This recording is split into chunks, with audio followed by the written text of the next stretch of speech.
Transcript. What if the quiet janitor mopping the lobby wasn't just a janitor? What if the billionaire CEO challenging him to a friendly spar had no idea she was about to be humbled? Not by brute force, but by something far deeper. This is not a story about fighting.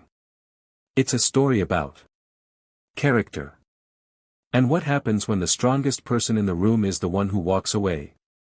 If stories like this move you, ones about redemption, grace, and the quiet power of goodness, take a moment to subscribe to the channel. It helps us bring you more true feeling stories that stay in your heart long after the video ends. Now, let's begin. At 8:47 a.m., the central atrium of Valencia Innovations pulsed with anticipation.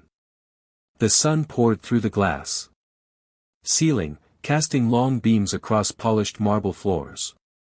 Dozens of employees lined the perimeter of the training mats, some holding company-issued notepads, others balancing lattes and curiosity.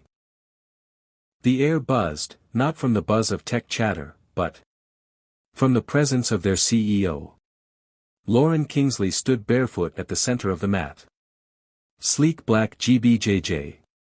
Black belt tied with disciplined precision. Her posture, straight as a blade, exuded the kind of confidence that came from years of championships and boardrooms.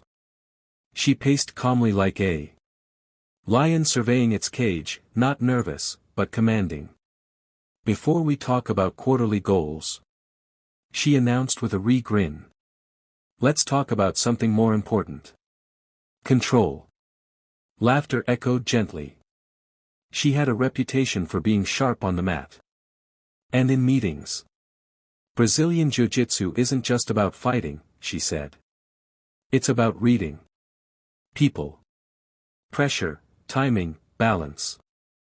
Leadership is no different. She turned slightly, eyes scanning the crowd. Then, as if struck by a spontaneous idea, or perhaps something calculated, she pointed at the man wiping sweat from a corner of the mat. Hey, janitor, want a spar? Just for fun. The room fell somewhere between amusement and disbelief. A few chuckled. One manager whispered, she's just trying to make a point. But the janitor didn't smile. He didn't wave it off. He stopped. The mop handle stayed suspended mid-stroke. His name tag slightly faded. Red Heron. Mid-40s. Quiet. Kept to himself. Most employees didn't know his last name. Some didn't even know he had one. He looked up. The room stilled. Heron Briggs wasn't a tall man, nor was he broad.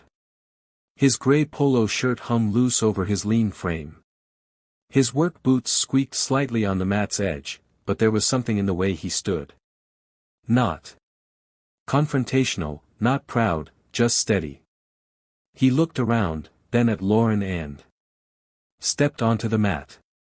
A sharp inhale rippled through the crowd.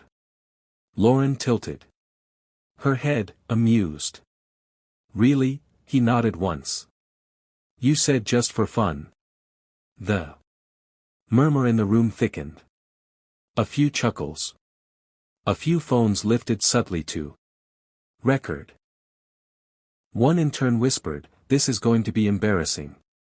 And another replied, yeah, but for who? Lauren stretched her shoulders and